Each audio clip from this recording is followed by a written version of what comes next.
Miq, përshëndetje, mirë se ritakojmë sërish në takimin e përjavshëm e emisionin Kopshti i Devotshmërisë. Do të flasim sot për një aspekt që Kurani, tradita profetike dhe trajtimet e dietarëve të ndryshëm e vendosin në fokus dhe lidhin shpesh dhe me devotshmërinë.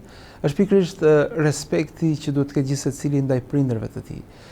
Përse Islami e ka lidhur respektimin e prindërve me boshnin dhe me thelbin e besimit? Si mund ta masim besimin ton her pas here në raport me Zotin mbi të gjitha, por se edhe në raport me respektin dhe kujdesin që kemi ndaj prindërve. Për të folur mbi disa aspekte, pasi kjo është një temë e madhe e cila nuk mund të shtarohet në një takim të vetëm, disa aspekte të respektimit dhe të asaj se cili është haku i prindërve tan, do të na flas hoxha i nderuar i cili vjen nga qyteti i Beratit, Hoxh Fation Elezi. Hoxh, mirë se vini. Faleminderit. Faleminderit për ftesën tuaj. Hoxh, nëse flasim për respektimin e prindërve, unë do të citoj një ajet kuranor ku Zoti thotë në Kur'an: adhuroni Allahun dhe mos i shoqëroni atij asnjë gjë, dhe silluni mirë me prindërit. Duket sikur respektimi i prindërve është lidhur drejt për drejt me adhurimin e Zotit, me gjën më madhore. Çfarë na jep kjo lidhje ka qenë ngushtë midis adhurimit të Zotit dhe respektit ndaj prindërve?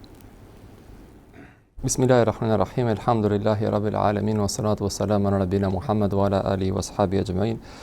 Falënderimin takon Allahut lartësuar. Atë falenderojmë, veç për ti ndihmë e falë kërkojmë. Përshëndetjet dhe selamet shkojnë dhe lutjet shkojnë për më të dashurin e Allahut, po dhe më të dashurin ton, profetin e tij Muhammedin sallallahu alaihi wasallam, i fundit profeti i dërguar nga Allahu për gjithë njerëzimin deri në ditën e gjykimit.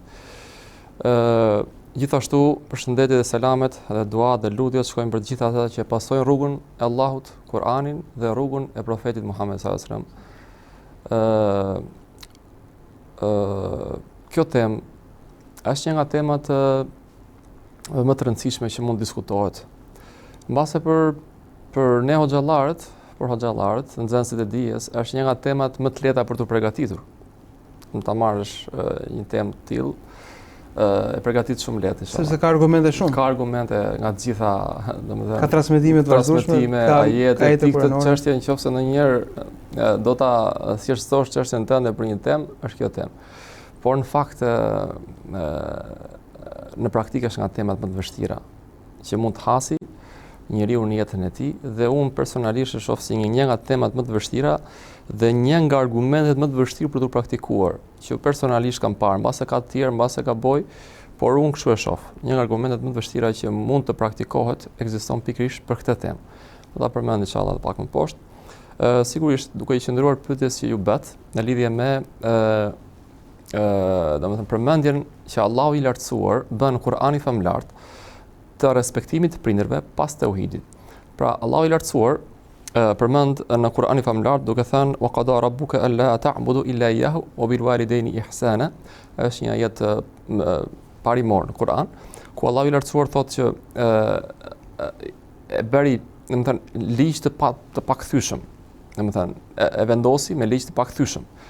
Allahu i lartësuar që mos të adhurohet askush tjetër veç Allahut të lartësuar, Zotit një. Se pikërisht ky është edhe qëllimi i gjithë krijimit të Allahut, adhurimi Zotit një. Dhe pas kësaj, menjëherë dhe me prindërit të sillesh mirë. Pra ti mendo, Allahu i lartësuar thot gjën më madhështore që mund të ketë në gjithë universin, siç është në hadithin e Musa alayhis salam, që i thotë Allah më jep më thuaj një lloj adhurimi të cilin unë ta bëj dhe mos ta kem vetëm unë të veçantë, apo një lloj dhikri. Dhe i thotë Allahu i lartësuar thuaj la ilaha illallah. Dhe Allahu i lartësuar Musa alayhis salam i thotë thon gjithë, thon dua diçka tjetër veçantë për mua. Thotë Allahu i lartësuar nëse vendosh la ilaha illallah në një krah dhe gjithë çka brenda në krahun tjetër do rëndoj më shumë la ilaha illallah. Kur mendojnë që gjithë krijimi, gjithë çka që krijoi Allahu e krijoi për këtë shahadet. Dhe pas këtij shahadeti Allahu vendos prindrit. Edhe këtë nuk e bën një herë në Kur'an. Ka 3, 4, 5 disa ajete. Ky është janë disa ajete në Kur'an që përmendet. Po, Allahu i lartësuar vendos prindrin në Kur'an pas vetes disa herë. Pas vetes. Dhe jo vetëm në Kur'an, po them, po në librat e mëparshëm e ka vendosur, sepse transmeton Allahu dhe ben Israilve i tham të njëjtin gjë. Pra do të thotë edhe popujve të mëparshëm që ka sjell Allahu i lartësuar libra, i ka sjell të njëjtin urdhër. Pas adhurimit vetes tij, kujdesin e madh që do të ketë robi ndaj prindërve të tij. Kjo e bën kaq delikate, po themi këtë zbatim. Nuk ka më delikate, mendoj se kaq. Nuk mund të ketë më delikate, domethënë është mbase çudi që ndodh kështu, por është kështu. Allahu i ka vendosur prindin në atë pozitë që kesh frikë. Zoti mbase të matesh mirë kur ke marrëdhënie me prindin. Dhe në një ajet tjetër kuranor, në vargën asaj që ju përmendet, Zoti e përmend rëndësinë e respektit ndaj prindërve, po ndërkohë në një kontekst tjetër, kur ata janë në moshë të thyer, dhe pikërisht Zoti thotë dhe nëse ata i zë pleqëria, mos u thuaj atyre as uf. Pra, është një ajet i cili na tregon tashmë dhe detajet e marrëdhënieve që duhet të kemi me prindrit. Përse hyn në kaq shumë detaje Kurani? Përse vjen ky detaj edhe në mënyrën se si mund të lëshoj ofsham dikush? Ne përmendëm pak më përpara rëndësinë që ka në klasifikimin e urdhrit. Pra, rëndësia e klasifikimit pas tauhidit. Tauhidi është kulminacioni i urdhrave të Allahut, me njëherë prindrit. Tani rëndohet situata. Nëse vëmë re, ajeti nuk është si përpara, nuk thotë silluni mirë ndaj prindërve, por mos i thoni atyre as uf. Dhe pikërisht unë në fillim e thash që personalisht nuk kam parë urdhër më të vështirë në praktik, mendoj, se sa ky urdhër për këtë çështje. Pra, pse? Sepse nuk thot Allahu i lartësuar mos i thoj uf prindrit tënd kur ai është në moshë të re, por thot mos i thoj uf atit kur është në moshë të vështirë, të rëndë, në momentin që ti je i fuqishëm dhe ai s'është më i fuqishëm, dhe ai është në momentet që mbase ndonjëherë edhe nuk do di çfarë do thoj, apo s'do ketë aftësi të bëj për veten e vet as gjërat më, domethënë, gjithë i ka ndodhur dhe kemi dëgjuar këtë histori, dhe ti në këtë moment as uf, nuk diskutohet shërbimi, nuk diskutohet marrëdhënia me të, nuk diskutohet sjellja e mirë me të më. Po as ankesa më e vogël me të, nuk as dy gërma nuk diskutohen më ndaj ti.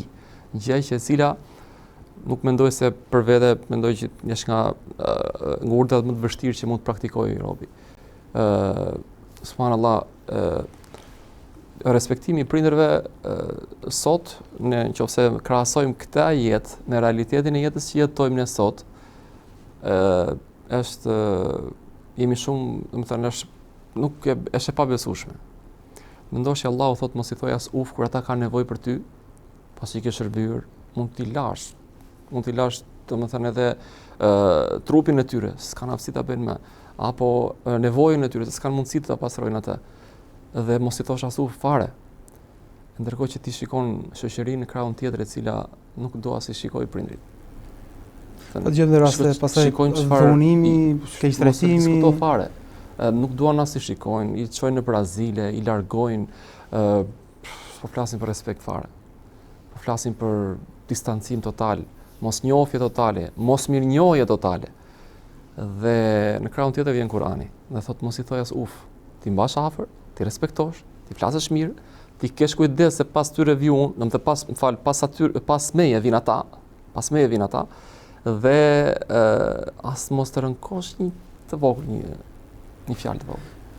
Ndërkohë në një hadith Abdullah ibn Mesudi pra transmeton se e kam pyetur pejgamberin alayhis salam dhe i kam thënë cila vepër është më e dashur tek Allahu. Namazi që falet në kohën e vet, thot profeti alayhis salam. Pastaj thot cila, thot mirësjellja me prindrit. Pastaj cila, tha lufta në rrugën e Zotit. Pra, Abdullah ibn Mesudi na tregon se në këtë transmetim respektimi i prindërve vendoset, po themi më një herë mbas namazit, i cili po themi është ajo praktika e përditshme që besimtari ka në lidhjen e tij ndaj Zotit. Dhe ne jemi mësuar që nëse dikush lë një urdhër të madh, të mendojmë se është gjuna fqar, pra dikush i lë namazin, natyrshëm kuptojmë që është një gjuna e madh. Po ndërkohë nuk e konsiderojmë për gjuna aq të madh, nëse dikush mund të falë namazin rregullisht, por nuk është respektues ndaj prindërve apo edhe abuzues në këtë rast. Kjo lidhja midis namazit të përditshëm dhe respektimit ndaj prindërve. Atëra hadithi sigurisht hadithi është hadithet e sakta dhe parimore në Islam, pikërisht për këtë temë, nga shumë hadithe të tjera dhe transmetime të tjera që kanë ardhur. Qëndrojmë në të njëjtin vijë, sepse profeti sa nuk foli diçka e cila ishte nga mendja e tij apo dëshira e tij, po se ishte shpallje nga Allahu që shpalli, por ai ishte edukatori dhe përcjellsi më i mirë i gjithë këtyre argumentave që në Kur'an erdhën të shkruar, të dërguar me angjëllin Xhibril, dhe ai ishte shpjeguesi më i mirë në praktikën e tyre, po dhe në sensin teorik në terren me njerëzit. Dhe sigurisht një nga këto hadithe është edhe ky hadith, në të cilin profeti sallallahu alajhi wasallam e rendit respektimin e prindërve pas namazit. Po sigurisht namazi, sepse namazi është obligim dhe shtyllë e Islamit, e cila nuk mund të xhbehet dhe nuk mund të zhvlerësohet. Është aty dhe duhet kryhet nga çdo besimtar të 5 kohët e namazit. Pavarësisht domethënë dobësive që mund të ketë njëri në një farë kohë të jetës së tij, duhet se s'bën ta përmirësojë veten e tij me namazin, sepse kemi hadith të saktë në të cilin profeti sallallahu alajhi wasallam ka thënë llogarin e parë që do japësh me Allahun është namazi. Nëse ke rregull atë, pastaj pjesa tjetër inshallah është më kollaj. Por nuk ka mundësi që njeriu të jetë namazli dhe mos jetë me moral të mirë. Këto shkojnë paralel bashk. Sepse vetë Allahu thon në Kur'anin famlar, namazi ndalon nga punë të këqija. Dhe nëse namazi nuk ndalon nga punë të këqija, atëherë o ti do lësh namazin, o namazi do të lëri ty, një do ndodhi. Por nuk ka mundësi të vazhdojë një njeri pa sjellje të mirë, pa moral dhe kulminacioni i sjelljes së mirë janë prindrit, dhe të vazhdojë me namazin. Njëra ose tjetra. Prandaj që sigurisht namazi është obligim që duhet kryhet dhe pas kësaj ka renditur respektimin e prindërve. Respektimi i prindërve, domethënë ka argumente shumë, ndërto thot Allahu i lartësuar në hadithin me transmetuar nga profeti sallallahu alajhi wasallam, kënaqësia e Allahut është kënaqësia e prindërve. Ndërkohë që zemërimi i Allahut është zemërimi i prindërve. Tani nuk e di çfarë më të marrësh më shumë se kaq për të pasur një parim në jetën tënde. Ndonjëherë, subhanallahu, tregonin mësuesit tanë, profesorët, dietarët, njeriu nuk ka nevojë për 200 hadithe. Një jetë mjaftojnë 50 hadithe. Dhe ti e ke një parim. Njerëzit marrin parime, i shkruajnë në mure, edhe nga filozof, nga njerëz të ndryshëm dhe i kanë si parime të jetës tyre. Merr një hadith vëlla, shkruaj në murin tënd dhe bëj parim të jetës tënde. Mjafton ky. Kënaqësia e Allahut është kënaqësia e prindërve dhe mërzia e Allahut është mërzia e prindërve. Dhe ti do ta gjesh këtë kënaqësi të Allahut, siç do ja japësh prindërve tu, do ta gjesh te fëmijët e tu ndaj teje. Është e sigurt. Dhe kur ti e di këtë gjë, ç'a të shtyn apo ç'a mund ta shtyjë njëri që mos i respektoj prindërin? Nuk e di vetëm se mos jetë besimtar, se ai që ka frikë Allahun nuk është e mundur. Nuk është e mundur që të ndodhi që ai mos ketë respekt ndaj prindërve të vet dhe mos të ndjeki këto argumente. Ne kemi parë shpesh këmbguljen normale të besimtarëve në raport me kryerjen e namazit, edhe shpesh na ka ndodhur që të shohim njerëz se cilët për të mos u hikur koha e namazit, shpesh falen dhe në rrugë, hapin një sexhadë, ndalojnë makinën, sepse e kuptojnë që namazi është i rëndësishëm. Po ndoshta në mesin e tyre ka njerëz që ashtu siç nuk tolerojnë që t'ju dalë nga koha namazi, sepse mendojnë që kështu ky do ishte shkak për hidhurimin e Zotit, nuk kemi kaq të vullnetshëm, kaq të strikt ndaj respektimit të prindërve, duke ditur që ndoshta një telefonat apo një bisedë apo një fjalë mirë apo një dhuratë do të ishte, po themi, një adhurim i madh. Pra, namazi ka një formë caktuar, por respektimi i prindërve është i gamë shumë e gjerë. Si të arrim që ashtu që kemi namazin, po themi, fiks dhe konkret, me orare caktuar, me një formë caktuar, ta bëjmë edhe këtë marrëdhënie me prindrit në një formë që mos tolerojmë të na hikin disa po themi praktika, disa kushte. Marrëdhënia e njeriut në raport me Allahun e lartësuar ka detyrimet e veta robi në raport me Zotin. Nga ato detyrime është adhurimi i Zotit një dhe mosbërja shokët i në adhurim, duke u shmangur nga çdo lloj idhujtarie, e vogël e madhe, e padukshme ndonjëherë, e pakuptueshme ndonjëherë, njeriu duhet si fillim për këtë gjë të jetë i informuar mirë. Pra ka për detyrë të njohë tauhidin e Zotit, marrëdhënien me Allahun, dhe gjithashtu pas kësaj vjen namazi, siç janë shtyllat e Islamit. Por gjithashtu njeriu ka detyrime dhe në raport me njerëzit. Pra ti ke marrëdhënie në raport me Allahun, ke detyrimin ndaj Zotit, por ke detyrimin ndaj njerëzve. Ke detyrimin ndaj njerëzve sepse njeriu, tha profeti sallallahu alajhi wasallam në hadithin tjetër që më kujtohet, kush është i falimentuari, tha no, profeti Allahut i falimentuar është ai që nuk ka ekonomi nga ne, nuk ka të ardhurat, nuk ka. Tha profeti sallallahu alajhi wasallam, falimentuari nuk është ai. Falimentuari është ai i cili, sepse të ardhurat në këtë botë në gjithë i humbasin. Kur të ikin. Por falimentuar është ai i cili ditën e gjykimit vjen me male dhe kodra, me sevape dhe i humbet gjitha dhe del me minus. Ky është i falimentuar. Pra del me minus, thanë ata po ai që nuk ka, po jo në dynja, në ahiret. Ai është falimentimi i vërtet, Zot na ruaj, që ti punove, sakrifikove gjithë jetën tënde dhe për shkak të marrëdhënieve të njerëzve ky njeri do vë me minus. Pra ai ka, po themi, ka pasuri të sevape. Ka sevape, pra ka bërë vepra të mira. Me sevape. Pra ka falë namazin rregullisht. Ka bërë kodra me sevape, gjitha kodra me sevape, nuk mund të marrësh kodra me sevape nëse s'ke arritur s'ke bërë shtyllat e Islamit një. Normalisht i ka bërë shtyllat e Islamit ky njeri. Pastaj ka kaluar edhe shtyllat e Islamit sigurisht. Kodra me sevape nuk merr kollaj. Ky njeri ka këto kodra me sevape. Po çka ka bërë? Ka shkelur marrëdhëniet me njerëzit. Nuk është jeta vetëm marrëdhënie me Allahun. Nuk është Islami marrëdhënie me Allahun vetëm. Është marrëdhënie me njerëzit dhe marrëdhënia me njerëzit është më e vështirë se marrëdhënia me Allahun. Sepse nëse Allahu i lartësuar të fal ty për një gjuna dhe pret kërkimin e faljes tënde, njerëzit s'të falin vëlla. Njerëzit mund mos të falin asnjëherë. Dhe marrëdhënia bëhet akoma më vështirë pas ditën e gjykimit. Po vallahi nuk mos biles presi rastin që të dalin atje para teje. Kështu që marrëdhënia me njerëzit është shumë e vështirë. Marrëdhënia me Allahun është e lehtë inshallah, alhamdulillah. Dihet, do kryesh këto dhe pikë mbaroj çështja dhe nëse gabon Allahu të falë, është sigurt inshallah me lenin Allah që do të falë. Marrëdhënia me njerëzit është e vështirë. Dhe njerëzit më të rëndësishëm në gjithë këtë marrëdhënie janë prindrit.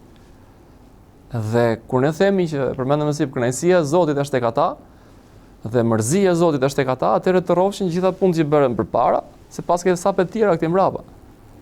Atëherë ti falu sa duhesh.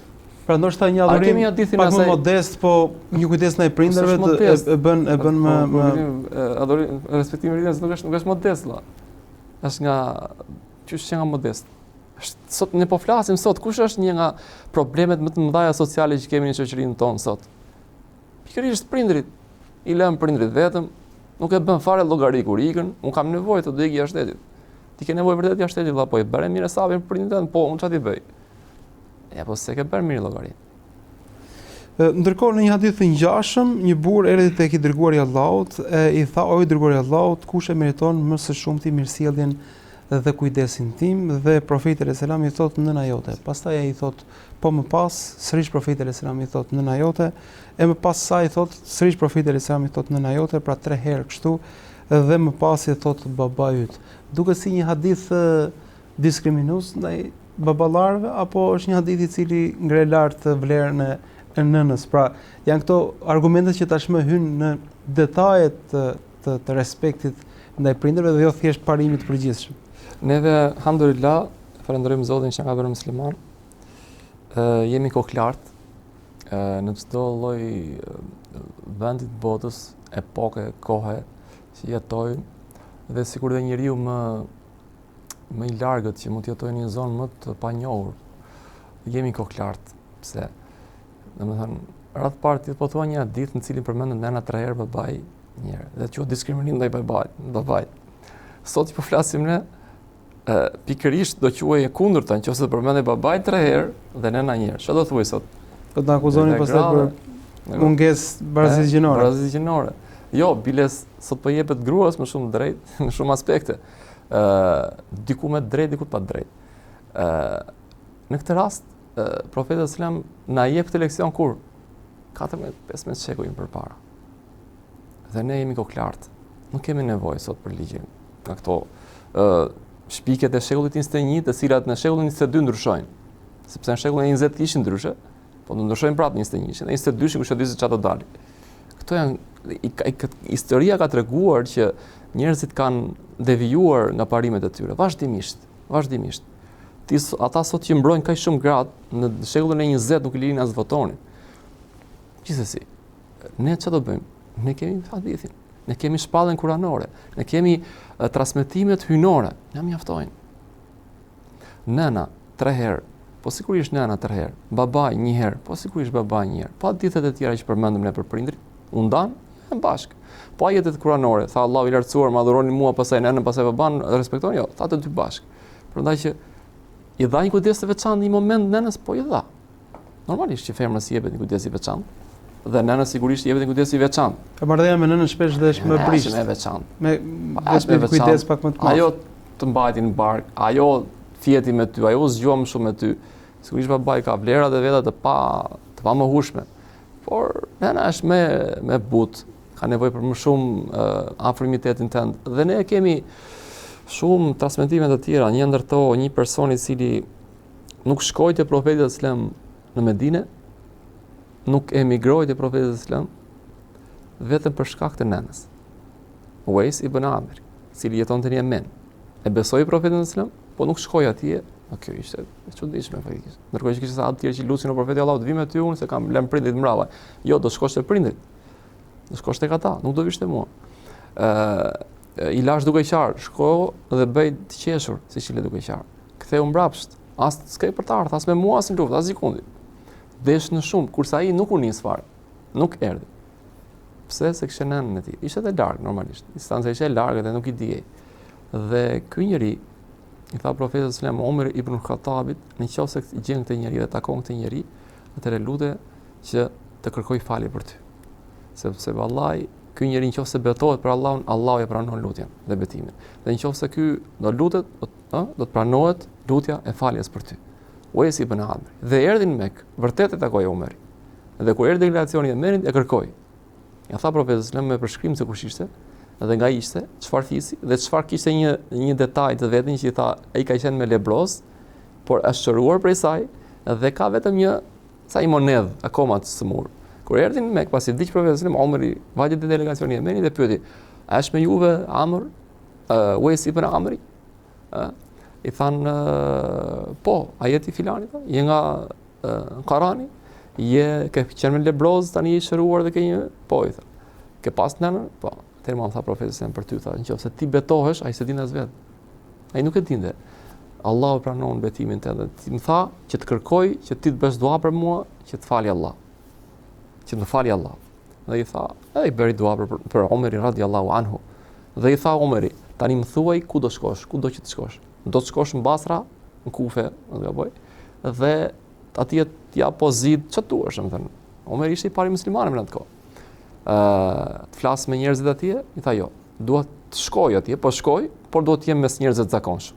Dhe shkoj atje dhe dha mësim muslimanëve të Islamit dhe dije, derisa askush nuk e dinte akoma historinë e tij, u desh të vinte dikush në Mekë nga banorët e zonës, të Basrës, dhe të shkonte te Omeri dhe i tha Omeri atij, o filan, si po shkon ai atje Uwais ibn Amir? Mirë, ata se din për çfarë kishte. Nuk dinin çfarë peshë, çfarë dinin ata se transmetimi, çfarë kishte thënë profeti sallallahu dhe po. Shikoni dhe vizionin e Uwaisit, sepse po ta dinin, do kuptohet tani çfarë do ndodhi. Dhe i thot Omerit, se si është puna me të? I thot hadithin e profetit sallallahu alajhi wasallam. Ka thënë profeti sallallahu alajhi wasallam kështu. Prandaj që kjo është historia me të. Ai me të kthyer më një herë atje i tha Uwaisit, të lutem bëj dua për mua, tha. Bëj dua për mua që Allah të më fali. Tha, valla, ti po vjen, Uwaisi tani bëri sikur s'kuptoi. Tha, ti po vjen nga Meka, më thoi më të bëj dua për ty. Ti do të bësh dua për mua, dhe, jo unë për ty. I tha ky njeri, tha, i tha po më fal. Uwaisi tha, takove Omerin? Po, takova Omerin. Halas. Bëri dua për të. Pastaj u hap fjala, u shpërnda, iku dhe Uwaisi pastaj. E pa sepse njerëzit po i vinin, po e kërkonin pastaj, ku ishte që të bënin dua për ta. E gjithë kjo histori lidhet tek për nënën. Kujdesi që ai ka pas për nënën. Pra njëri fisnik është i lidhur me respekt dhe prindëri. Vlerja dha këtij njeriu dhe ne sot kemi muslimanë që vendosin emrin e tij fëmijës tyre. Gjithë të vlerja dha këtij njeriu vetëm se respektojnë nënën e vet. Ëh? Dhe nuk shkoi te profeti sallallahu alajhi wasallam vetëm për nënën e vet. Prandaj që nëna ka një pozitë veçantë. Një transmetim tjetër të Ibn Abbasit, thuhet se një person ndeshi një grua dhe i kërkoi dorën, dhe ajo s'pranoi. Dhe ndërkohë dikush tjetër e donte. Dikush tjetër i kërkoi dorën asaj dhe ajo pranoi. Ky e vrau. e vrap. Në zullum, nga zullumet më të mëdha që mund të bëjë njeriu në këtë jetë.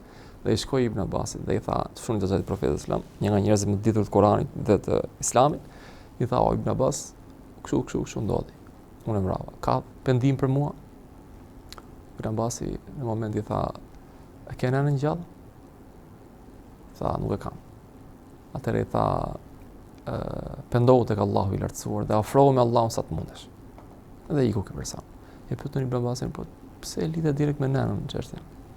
Ta Ibn Abbasi nuk njoh punë e cila mund ta përmirësonte situatën dhe gjendjen e tij më të mirë se sa respekti ndaj nënës.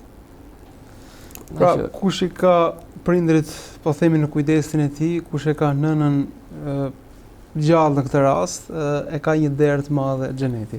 Po bëjmë një shkputje shumë të shkurtër dhe rikthehemi në pjesën e dytë, ndërmjet shihemi pas pak.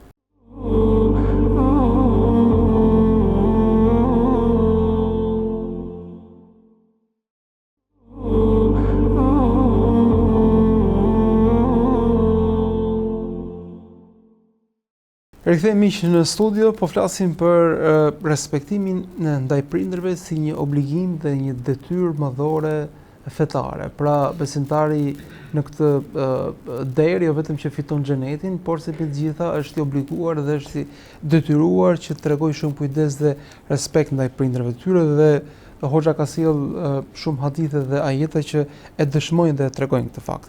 Ndërkohë unë do të citoj sërish një hadith Hoxh ku profeti selam duke gjetur shkallët e hutbes në mënyrë të përsëritur thotë që qofti nënçmuar ai personi i cili i ka prindrit gjallë dhe nuk fiton xhenetin, pra nuk i falen gjunahet.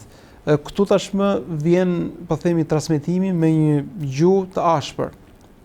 Pra me një lloj në thonjza dhe një lloj kërcënimi. Si do ta komentonit këtë, po themi, këtë gjuhë të profetit alayhis salam, i cili shpesh përdor të kundërtën, inkurajimin, në këtë rast duket si një lloj kërcënimi dhe nënçmimi për atë i cili i ka prindrit gjallë. Është e thjeshtë që të fitohet xheneti përmes kujdesit ndaj prindërve? Sigurisht, duke kryer obligimet, e përmendëm përpara, duke kryer obligimet që janë në raport me Zotin ton, shtyllat e Islamit, pastaj nuk ka dyshim se respektimi prindërve është puna më e mirë që mund të bëjë robi dhe nuk diskutohet që e lehtëson rrugën e tij për në xhenet. Hadithi është i saktë, është hadithi i cili paralajmëron në mënyrë të sigurt se nuk ka mundësi që ti kesh prindrit gjallë, të respektosh ata, pasi ke kryer obligimet e Allahut të lartësuar, që mos fitosh xhenetin. Kjo është edhe nën kuptimi i hadithit. Pra ti kesh prindrit gjallë, ti respektosh ata, siç duhet me respektin e duhur, me gjithë këto obligime që përmendëm përpara që janë pak, me thënë drejtën, ti kesh kryer gjitha këto, nuk është e mundur që mos ta fitosh. Nuk është e mundur që ti të rrezikosh xhenetin. Transmetohet një nga dietarët e mëpashëm Hajvetu ibn Shurejh, i cili jepte mësim shumë nxënës. Ndishin ata dhe vinin merrin mësim tek ai. Dhe gjatë mësimdhënies tij ndodhte që i shkonte mamaja e tij dhe i thoshte: "Hajve, çoj është. Çoj se do japësh pulave për të ngrënë. Çoj. Çoj ai mund të kishte aty 50, 100, 200 varet se kam pas xhami. Dhe çoi dhe i respektonte fjalën e më, pa i thënë një llaf tepër. Shqetësoj kur çosh njëri sot nga një punë, një mbledhje ministrie, ku di, mbledhje e madhe, apo del mamaja aty të hap derën dhe çou.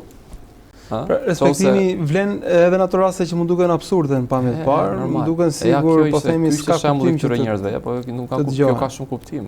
Sepse nuk ka urdhër për të, nuk ka punë për të para punës së saj. Të mërziste mamani, jo, fare. As e dua fare të pozicionin që jam para kësaj, sepse kjo është mamaja ime.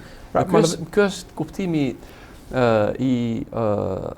domethënë i vërtet i respektimit. Një histori tjetër do t'ju tregoj edhe inshallah, sepse është vërtet për të treguar në realitetin që jetojmë sot, domethënë. Ky është mbase ky duhet të ishte domethënë si temë e përshtatshme, ta përshtasim me anën e realitetit që kemi në shoqërinë tonë sot, këtë grop të madhe që kemi sot në shoqërinë tonë, që ne po e jetojmë. me prindër të cilët nuk kanë fëmijët këtu, nuk kanë një përmbesa këtu, jetojnë vetëm dhe i dërgohet lek. Domethënë dhe mendohet se mund të mbyllet me kaq, pa i hyrë në hak askujt i cili vërtet ka qenë në siklet dhe nuk ka mundur dot të gjejë një zgjidhje pasi e ka kërkuar atë zgjidhje. Po për ata i cili nuk e ka vrarë mendjen fare për prindërit e vet, vallahi të ketë frikë Zoti. Një histori tregohet për një nxënës i cili në Arabia Saudite tregohet kjo. Dërgojnë ata shpesh nxënës të shtetet ndryshme të botës për të marrë kualifikime dhe ky nxënës kishte studiuar në Japoni. Dhe aty ishte dalluar për dijen e tij dhe për punën e tij dhe ata menjëherë kishin dhënë një pozicion pune në një nga kompanitë më të mëdha atje. Dhe kur shkon me pushimet e, domethënë, në shtëpinë e vet, kthehet edhe i thot prindërve që unë kështu është historia. Unë mbarova shkollën, por më kanë ofruar një vend që vërtet ja vlen, një pozicion shumë të mirë dhe për mua që kam mbaruar shkollën tani, do të kuptohet që është shumë e vlerë për mua. Prindrit duke pasur 7 fëmijë, kishin fëmijë goxha, domethënë nuk e kundërshtuan dëshirën e tij. Fonja fare ai në atë rrugë ishte për të përmirësuar dhe veten e tij dhe dijen e tij dhe e lan dhe vazhdoi, mori lejen e tyre sigurisht. Dhe mori lejen e tyre dhe shkojnë në Japoni. Dhe vazhdoi jetën e tij. Kaluan disa vite, 6, 7, 8 vjet.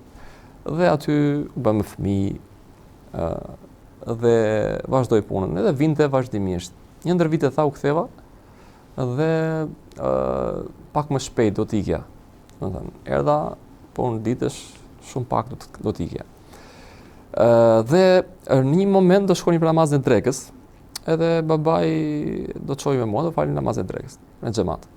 Dhe më thot, o djalë, prit një sekond.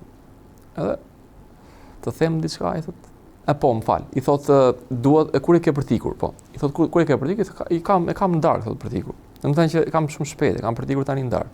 Në rregull, tha. Atëherë të them diçka, i tha. Jadi. Dhe uli kokën, tha, dhe pastaj ngriti. Po, i tha djali, më thoj. E njeh Walid ibn Mughira. Keqen babai. Sa djali, sigurisht që e njeh. Walid ibn Mughira është një nga kokat e Mekës, të cilët ishin shok me Ebu Lehebin, ishin shok me Abu Jehli, 3 nga kokat kryesorë të Mekës që bënin ligjin dhe kundra profetit të Islam.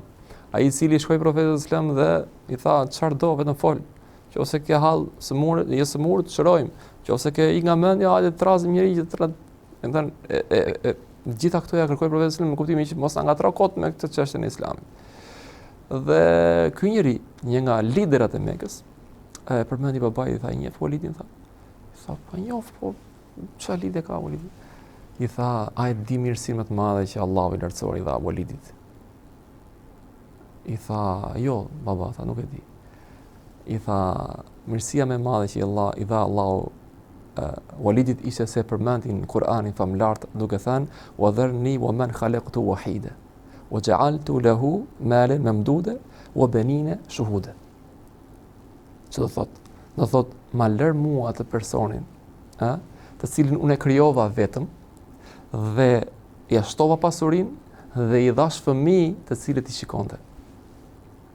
I dhash fëmijë të cilët i kishte prezent dhe i shikonte gjithmonë. Dhe Walidi kishte 10 djem. Kudo që shkonte, i merrte me vete. Kishte pasuri me të cilën s'kishte nevojë që djem t'i çonte për udhtim. I mande me vete kudo që shkonte. Dhe njihej në Mekë, mande djem të vete. Dhe babaja tha me shembullin që kjo është një mirësi më të madhe që i dha Allahu këtij njeriu. Pavarësisht se ky njeri se diti mirësinë e Allahut dhe mohoi mirësinë e Allahut dhe përfundoi në zjarrin e xhenemit. Por se ku ishte mesazhi që unë dua të shoh. Dhe u çua babai tha dhe iku. Pra, fëmijët janë një mirësi e Zotit që prindët duan t'i kenë afërt, t'i shohin. Dhe ai në këtë moment kur iku tha, unë nuk pata më guxim ta mendoja largimin tim. Unë në moment kam marrë telefonin, kam marrë shokun tim atje, i kam thënë nuk vi më, do kam bërë shkëmbimet me punën, i kam dërguar email, më kanë dërguar email, derisa i kam mbyllur, ata i kam dërguar plaçkat, nuk i kam më ata. Sepse kuptova tha që ai kishte nevojë të na shikonte. Ai kishte 7 fëmijë të tjerë, po donte të më shikonte aty. Donte ta ndjente, nuk kishte për të vlerë asgjë në atë moment, për niprit e vet, fëmia e vet, djalit i tij, të kishte aty. Dhe e bëri gjithë për kënaqësinë e prindit dhe kënaqësinë e Allahut të lartësuar. Dhe kjo është një situatë sot në Shqipëri ka nevojë të reflektohet. Neve flasim sot subhanallahu në tema, domethënë emisionesh për politik, natë për natë, për ekonomi, hall i madh, turistët, për lloj-lloj çështjes. Kur vjen çështja, nuk flasim për prindrit vëlla. Subhanallahu, prindrit vëlla. Kur është përmend një emision për prindrit e tu, bilas i quhen ndonjëherë mangësi që si të merresh me këtë çështje. Njeriu do të ecë, do të vazhdoj, po prindrit do më lënë mbrapa mua. Subhanallahu. Ndërkohë dikush ndoshta nuk e ka më fatin që të pari urimet, bekimet e prindërve, pasi ata mund të kenë ndruar jetë. A ka ndonjë formë ku personi të tregojë respekt dhe mirënjohje ndaj prindërve të tij mbasi ata kanë ndruar jetë, pra si mund të vazhdojë respekti ndaj prindërve nëse ata nuk janë më gjallë? Nuk diskutohet që ka formë, edhe është nga format më të vyra që ka ardhur dhe më të sakta në transmetimin e profetit që ne përmendim shpesh këtë hadith nëpër xhenaze zakonisht, kur njerëzit kanë ndruar jetë, përmendet ky hadith, ku tre janë format, shkëputet dhe profetit puna e birit e Ademit në këtë dynja përveç se tre. Në tre forma nuk shkëputet. Sadakaja e cila është e rrjedhshme, varet nga puna që ka bërë robi, dia që ka lënë mbas dhe duaja që bën fëmia i mirë për prindin e vet. Fëmia i mirë, i edukuar mirë nga i prindi vet, pasi kjo është temë tjetër kjo edukata që prindi ka, se ka obligime fëmia, ka obligime dhe prindi. Por sot jemi në këtë temë. Fëmia i mirë, i edukuar mirë, i cili bën dua për prindin e vet, dhe duke mos qëndruar vetëm tek duaja, por edhe çdo lloj pune e cila i shkon sevapi dhe lejohet fetarisht bëhet për prindin kur ai ka ndruar jetë. Gjithashtu një formë tjetër interesante është respektimi i njerëzve dhe miqve të prindërve të tu. Pra, tregohet nga Ibn Umar, i cili ishte duke shkuar në Mekë në udhtim dhe ishte mbi gomarin e vet. Do thëjë dikush historinë me gomar. Gomar kishte atëherë. Por mësimet janë të njëjta, si për shumë njerëz sot që ato mësimet e gomejve atëherë sot, edhe se janë teknologji, nuk i kam mësuar akoma. Pra, ishte në gomarin e vet, dhe duke ecur rrugën shef një arab. I thot, ti kush je? I thot, filani? Po, i thot, çuni filanit? I thot, po, atëherë zbret në gomari. Heq çallmën e vet. Ja ve aty çallmën në kokë. Hip në gomar me mua, thot, përcjellum deri ku do shkosh. I thanë me Terezi rrugës, Ibn Umar ishte i njohur, ishte njeri me pozit, njeri thanë, Ibn Umar me Terezi, po arab kështu është kretire, mos e besur, po e bën shumë të madhe. I tha, ky tha, nuk është arab kretire. Ky është djali i shokut babait tim. Pra, nuk ishte shoku babait, ishte djali i shokut babait, i Umerit. Dhe unë do ta respektoj siç ka respektuar babai im dhe ka pasur shoqëri me baban e tij. Pra, një shenjë mirënjohje. Ai praktikoi hadithin, sepse ka hadith është nga profeti sallallahu alajhi wasallam hadithi që respekti më i madh mbi respekt, birrul birr, është respekti që bën njeriu për miqt e babait vet. Pra, ti jo vetëm që respekton edhe ruan me dua baban tënd, por ti dhe miqt e babait tënd i respekton mbrapa, nëse babai jot nuk është më, mamas tënde. Pra duhet që respekti të hyjë edhe në këto detaje që janë shumë thimbta.